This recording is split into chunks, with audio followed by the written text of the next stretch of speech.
Assalamualaikum warahmatullahi wabarakatuh. Selamat datang kembali di channel Berbagi, channel tentang dunia pendidikan bahasa dan sastra. Nah, kali ini saya akan membagikan tips menulis esai PPG Prajabatan tahun 2022. Nah, tips ini itu berdasarkan pengalaman pribadi. Nanti saya akan membagikan bagaimana tips dan trik cara menulis esai antara 100 sampai 500 kata. Kemudian juga ada strategi ampuh menulis esai dan wawancara. Simak terus channel ini ya, jangan sampai di skip. Adapun tips menulis esai di SIM PPG Prajabatan tahun 2022, yang pertama itu tulis jawaban sesuai dengan pengalaman kalian. Yang kedua, jawaban itu harus realistis dan terukur. Jadi jawabannya itu tidak usah yang terlalu teoritis, tetapi ceritakan saja pengalaman pribadi teman-teman. Yang ketiga, gunakan bahasa Indonesia sesuai kaidah kebahasaan. Jadi gunakan bahasa yang formal, bahasa yang baku. Jangan menggunakan bahasa gaul atau jika kalian menggunakan istilah bahasa asing dalam penulisan esai, bisa dengan menggunakan huruf cetak miring. Yang keempat, jadi ceritakan secara to the point. Jangan terlalu bertele-tele. Yang kelima, kalian menggunakan teknik STAR saat menulis.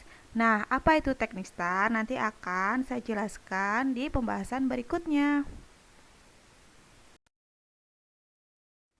Nah, teknik STAR. STAR itu adalah singkatan S. S-nya itu adalah situasi, situation.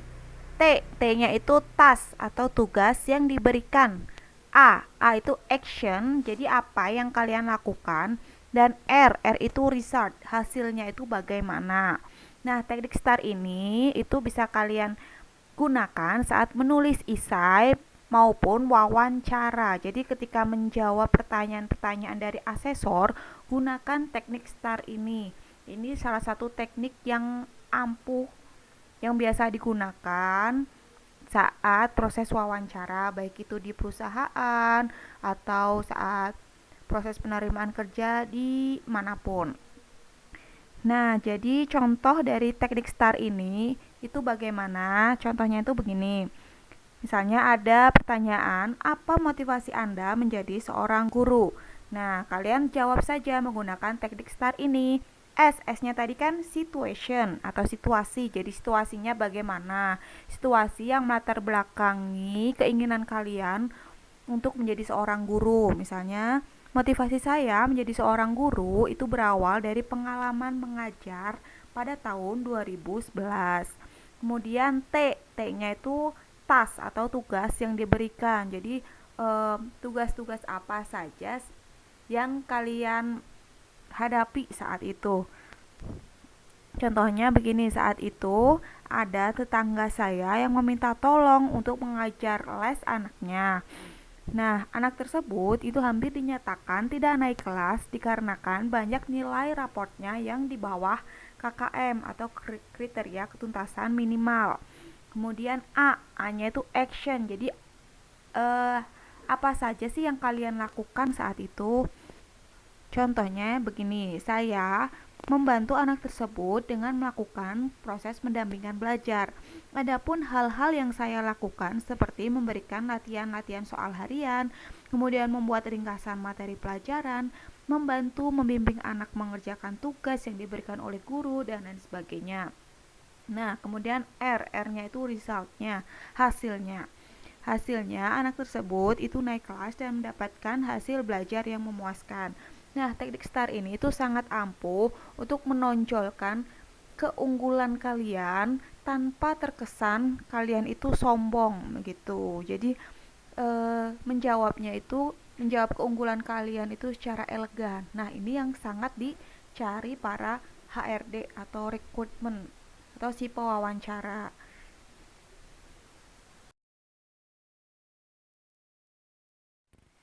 Nah, ini berikut ini ada beberapa contoh pertanyaan yang ada di ISAI pada SIM PPG Prajabatan tahun 2022. Jadi pertanyaannya itu banyak ya, terdiri atas pertanyaan A sampai pertanyaan G, dan pertanyaan A itu tidak hanya satu soal saja, tetapi ada 3 bahkan 4 soal begitu. Contohnya yang A itu, apa motivasi Anda menjadi guru? Bagaimana cara mewujudkannya?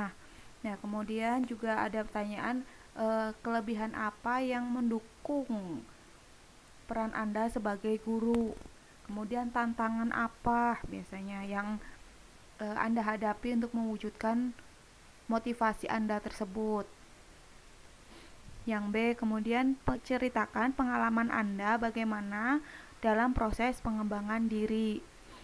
Nah, tantangan-tantangan apa saja, kemudian bagaimana solusinya, langkah-langkah apa saja yang kalian lakukan, kemudian bagaimana hasilnya. Nah, biasanya tuh pertanyaan-pertanyaannya seperti itu. Kemudian yang C, itu terkadang Anda diminta melakukan sesuatu yang tidak sesuai dengan nilai norma etika dan pedoman kerja. Nah, kemudian langkah-langkah apa yang kalian lakukan ketika diminta melakukan sesuatu tersebut. Kemudian bagaimana hasilnya dan lain sebagainya. Nah, ini berikut ini beberapa daftar pertanyaan yang ada di ISAI SIM PPG Prajabatan tahun 2022. Nah, berikut ini saya berikan beberapa referensi jawaban dari pertanyaan-pertanyaan yang ada di ISAI SIM PPG Prajabatan tahun 2022.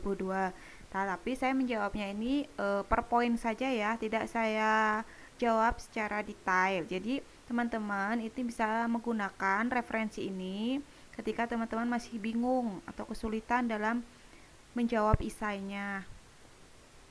Tetapi saat mengerjakan ISAI tetap gunakan teknik STAR tadi ketika menjabarkan pengalaman teman-teman semua. Nah, ketika ditanya apa motivasi Anda menjadi guru, jadi jangan jawab motivasi saya sebagai guru itu untuk berbagi ilmu, jangan seperti itu. Itu contoh jawaban yang klise. Jadi jawaban yang terlalu umum gitu. Berikan jawaban-jawaban yang secara spesifik, dan jawaban-jawaban itu memang timbul dari dalam diri teman-teman semua. Itu salah satu tips dari saya. Contohnya seperti ini. Kalau jawaban saya itu jadi menjadi seorang guru itu karena ketertarikan saya dengan dunia mengajar. Menurut saya mengajar itu adalah panggilan jiwa dan lain sebagainya. Jadi mengajar itu memang kesenangan, panggilan jiwa. Karena memang saya suka dengan dunia anak-anak dan lain sebagainya. Tuh, contoh jawabannya. Kemudian jika ada pertanyaan, bagaimana pengalaman Anda dalam rangka proses pengembangan diri? Nah, jadi bisa kalian jawab dengan cara pengalaman saya dalam rangka proses pengembangan diri dengan mengikuti beberapa webinar, kemudian beberapa seminar atau workshop dan lain sebagainya. Bagaimana cara mengidentifikasi area yang perlu dikembangkan? Nah, misalnya dengan bertanya kepada diri sendiri, kemudian bisa meminta saran dari rekan dan keluarga terdekat, orang tua, kemudian juga kalian bisa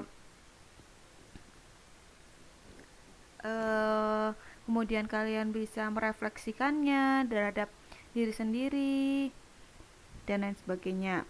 Nah, kemudian tindakan apa saja yang Anda lakukan untuk mengembangkan diri?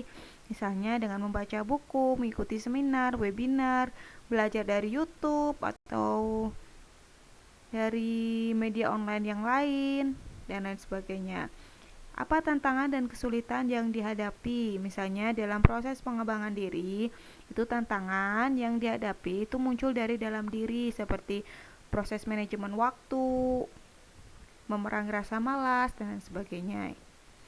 Kemudian pertanyaan yang C, perilaku. Ceritakan perilaku yang bertentangan dengan nilai, norma, dan etika. Nah, ketika diminta cerita pengalaman terkait perilaku yang bertentangan dengan nilai, norma, dan etika, Misalnya ini bisa kalian contohkan cerita saat penggunaan smartphone atau HP pada proses pembelajaran. Nah, teman-teman bisa jelaskan pro dan kontranya. Kemudian teman-teman juga bisa menceritakan tentang kecurangan-kecurangan apa saja yang teman-teman temui saat proses pembelajaran. Misalnya ada yang pernah mencontek atau mungkin ada siswa yang pernah membolos saat proses pembelajaran atau merokok dan lain sebagainya. Itu bisa teman-teman ceritakan di poin C ini. Kemudian yang poin D itu ada pertanyaan terkait pengalaman teman-teman bekerja sama dengan orang lain yang berbeda latar belakang, kemudian cara berpikir. Nah, itu bisa teman-teman kalian ceritakan pengalaman teman-teman saat di kampus. Nah, waktu di kampus itu kan teman-teman pasti bertemu dan bersosialisasi dengan rekan-rekan yang berbeda gitu, yang berbeda daerah asalnya. Nah, itu bisa teman-teman ceritakan bagaimana proses kalian bersosialisasi, kemudian proses teman-teman itu dalam bekerja sama, itu perbedaan-perbedaan apa saja yang teman-teman temui itu, dan lain sebagainya. Kemudian ada pertanyaan lagi, langkah-langkah apa yang teman-teman lakukan dalam mencapai tujuan kerjasama. Ini bisa dijawab dengan cara menyamakan cara berpikir, saling berdiskusi, kemudian bersikap saling terbuka terhadap adanya perbedaan, menawarkan bantuan tanpa diminta, kemudian juga tidak egois, bermusyawarah dalam memutuskan pendapat, dan lain sebagainya. Kemudian ada apa hasilnya? Nah, hasilnya itu apa dari pekerjaan yang sudah teman-teman lakukan. Bisa misalnya pekerjaan itu terselesaikan tepat waktu, kemudian hasilnya itu mendapatkan hasil yang baik, dan lain sebagainya. Kemudian ada juga pertanyaan terkait komentar atau respon dari lingkungan. Nah, ini teman-teman bisa jawab ada atau tidak itu respon dari lingkungan itu terhadap kerja tim teman-teman itu. Nah, misalnya kalau ada, jawab saja ada. Alasannya apa? Misalnya kalaupun tidak ada, lebih baik jawab saja tidak ada. Tuh. Komentar lingkungan responnya baik dan tidak ada komentar yang misalnya yang terlalu negatif atau komentar yang gimana gitu, tidak ada. Jadi bisa teman-teman jawab seperti itu. Nah, misalnya pun jika ada komentar negatif itu juga silahkan teman-teman ceritakan. Nah, tujuan dari komentar negatif itu sebagai sarana perbaikan diri agar lebih baik ke depannya gitu. Kemudian yang poin E itu teman-teman itu diminta untuk menceritakan pengalaman mengembangkan orang lain. Nah, terkait dengan pengalaman mengembangkan orang lain itu tidak harus yang wah ya, misalnya dari lingkup yang kecil gitu, bisa teman-teman ceritakan saat teman-teman membantu keluarga, misalnya adik atau sepupu dalam pendampingan belajar, atau mungkin terkait pengalaman teman-teman dalam mengembangkan orang lain di lingkungan masyarakat, misalnya dalam Karang Taruna itu mengajar tari anak-anak saat lomba 17-an, kemudian atau mengajar gerakan gerak jalan untuk ibu-ibu atau dan lain sebagainya. Itu tolong ceritakan pengalaman dari teman-teman yang benar-benar real 2 sampai 3 tahun belakang. Jangan yang pengalaman yang zaman dulu banget gitu. Biasanya asesor itu meminta pengalaman yang terbaru, kurang lebih 2 sampai 3 tahun ke belakang. Kemudian yang poin F, ceritakan pengalaman penting yang pernah Anda ambil. Nah, pengalaman penting yang pernah saya ambil misalnya saat kegiatan organisasi di kampus. Nah, saat itu ada suatu acara yang penting begitu. Dan posisi teman-teman saat itu sebagai panitia dalam acara tersebut. Nah, sementara saat itu juga sedang berlangsung proses ujian semester. Nah, bisa teman-teman ceritakan bagaimana cara teman-teman mengatasi problematika tersebut. Begitu. Jika tidak ada, bisa teman-teman ceritakan pengalaman yang lain, misalnya saat di kampus misalnya ada presentasi penting gitu, kemudian ada teman-teman itu diminta orang tuanya untuk mengantar berobat ke dokter gitu karena orang tuanya sedang sakit. Nah, itu bagaimana cara teman-teman menyelesaikan permasalahan tersebut. Kemudian untuk yang poin G, ceritakan saat dihadapkan beberapa tugas dalam waktu bersamaan, bagaimana cara mengatasinya. Nah, ini bisa teman-teman jawab. Jadi, pengalaman saat dihadapkan beberapa tugas dalam waktu yang bersamaan itu dialami saat saya sedang berkuliah dan mengajar di bimbingan les misalnya. Nah, ada tugas yang harus diselesaikan dalam waktu yang bersamaan.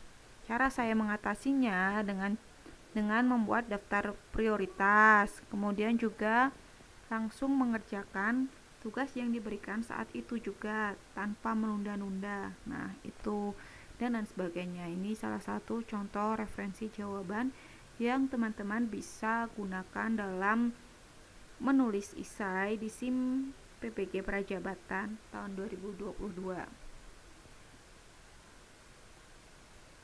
Demikian beberapa referensi jawaban esai SIM PPG Prajabatan tahun 2022.